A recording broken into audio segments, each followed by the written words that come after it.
At 9 a.m., a billionaire walked into a luxury hotel for a meeting that could save a collapsing company and walked out escorted by security.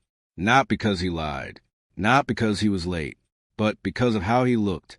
In front of strangers, cameras, and witnesses, Darian Cole was judged, dismissed, and humiliated by a powerful CEO who never bothered to learn his name. What she didn't know was that this single moment would destroy her career, expose a system of bias, and spark consequences far bigger than either of them imagined. But here's the real question. What happens when the person you dehumanize holds all the power? Darian Cole's life ran on precision. Every morning in his Manhattan penthouse began the same way. Market screens glowing, coffee cooling to the perfect temperature, assistants briefing him on global movements that shifted millions with a decimal point. At 38, he was one of the most successful investors in the country, even if most people had never heard his name. He didn't chase attention. He didn't wear suits. He didn't need to prove anything. His results spoke for him. That morning, his focus was on one company in particular, Ashford Technologies. Brilliant product, failing leadership, burning cash fast. Darian had spent months reviewing the numbers, talking to analysts, debating the risk. He wasn't looking for perfection. He was looking for truth. And one face-to-face meeting would tell him everything he needed to know. Across the country, Victoria Ashford's life looked very different, but just as controlled. Stanford MBA, tech media darling, corner office with floor-to-ceiling views of San Francisco Bay. Her calendar was packed with investor meetings she barely skimmed, assistants handling the details, so she didn't have to. She believed in vision, confidence, command. She believed people should look the part. That morning, both of them were heading to the same place, the same hotel, the same 9 a.m. meeting. Darian dressed the way he always did. Pressed polo, clean sneakers, portfolio under his arm. Comfortable, authentic, ready to talk business. He had no idea this routine choice, one he'd made hundreds of times before, was about to trigger something far bigger than a bad meeting. Because in just a few minutes, a single assumption would collide with power, race, and ego, and nothing about either of their lives would be the same again. Darian stepped into the hotel lobby 5 minutes late. The kind of late that never mattered, until it did. The air was cold and perfumed, polished stone reflecting wealth in every direction. He spotted Victoria Ashford immediately, laughing too loudly with two investors who were already halfway out the door. This was routine. A handshake, a conversation, numbers on the table. He walked toward her, calm, prepared. She turned, and everything changed. Her smile collapsed the moment her eyes landed on him. Not confusion, not curiosity, something sharper. Her gaze swept over his clothes, lingered just long enough to decide. When Darian introduced himself and extended his hand, she didn't take it. She stepped back instead, as if he'd crossed a line simply by existing in her space. Her voice hardened. "Excuse me, who let you in here?" The lobby seemed to quiet. Darian tried again, explaining the meeting, the confirmation, the investment. She cut him off, louder now, mocking his clothes, questioning his legitimacy, speaking as if he weren't standing inches away. "This is a private meeting for serious investors," she said. "Not for people like you." People stared. Phones came out. Darian felt that familiar tightening in his chest, the feeling he'd learned to swallow years ago. He offered credentials. She laughed. He mentioned assets under management. She waved it off like a bad joke. Then she did the thing that made everything irreversible. Security. 2 guards appeared. One avoided his eyes. The other reached for his radio. Victoria pointed at Darian as if he were trash on the floor. "Get him out. Now!" Darian could have pulled out his phone, could have proven everything in seconds, but he didn't, because in that moment, the meeting was already over. This wasn't about confusion. This was about judgment, instant, absolute, and public.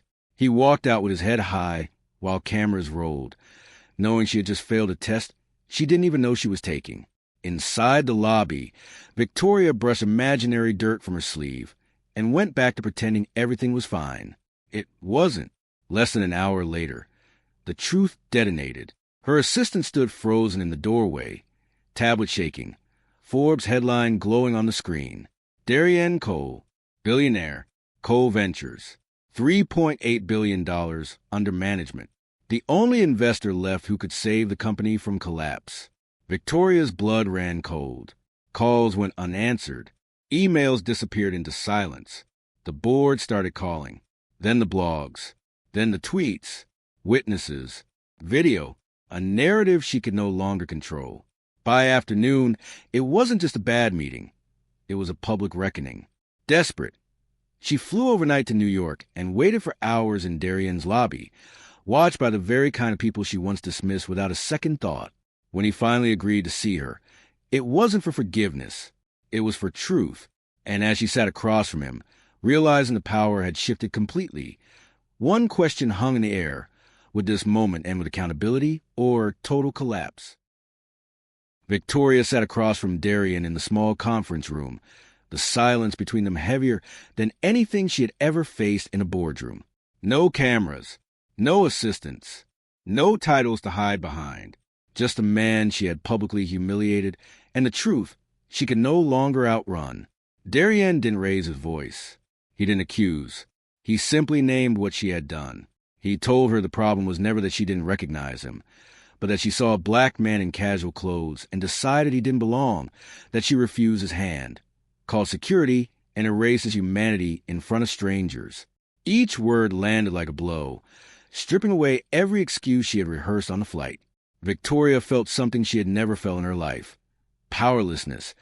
Not the kind that comes from losing money, but the kind that comes from being forced to see yourself clearly. When Darien slid the list of conditions across the table, her hands shook as she read them. A public admission of racial profiling, independent audits, leadership changes, millions donated from her own fortune, and the acceptance that her reputation would never fully recover. This wasn't negotiation. It was accountability. For a moment, she understood what it meant to be judged instantly, to sit in a room knowing someone else held your future and might walk away without consequence. She looked up at Darien, tears forming, and agreed, knowing it would cost her the career she built, the identity she clung to, and the protection she had always assumed was guaranteed. Darien stood, the meeting over, and reminded her that this wasn't about punishment, but change, and that if she failed, he would leave for good. As she walked out, the reality settled in. The moment she had dismissed as insignificant had become the defining moment of her life, and there was no going back. The fallout came fast and without mercy. Within days, Victoria stood behind a podium under blinding lights, admitting what she had tried to outrun, that she profiled Darien Cole, judged him by his appearance and his skin, and used her power to publicly humiliate him. The apology didn't restore what was taken, but it cracked something open.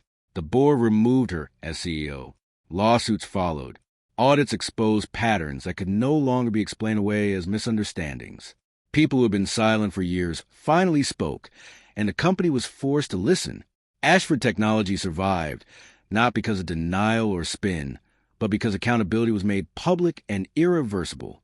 Darien never celebrated the outcome.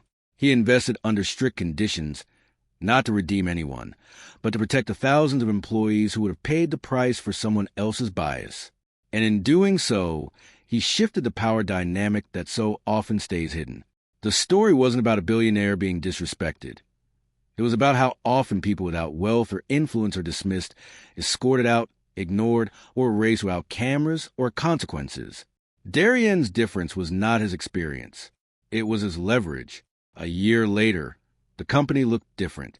New leadership, new voices at the table, systems redesigned instead of excuses repeated. Victoria was no longer the center of the story, and that was the point. The real impact lived in the people who were finally seen, promoted, protected, and heard. Change didn't come from a viral moment alone. It came from sustained pressure, uncomfortable truth, and a refusal to move on without repair. This story asks an unsettling question. How many times have similar moments happened without accountability because the person harmed didn't have power to demand it? How many doors are closed quietly? How many lives altered because an assumption made in seconds? Racism doesn't always announce itself with slurs or shouting. Sometimes it wears a calm voice, a polite smile, and the authority to call security. If this story made you uncomfortable, that discomfort matters. Sit with it, share it, And the next time you're in a position to judge who belongs, choose dignity before assumption.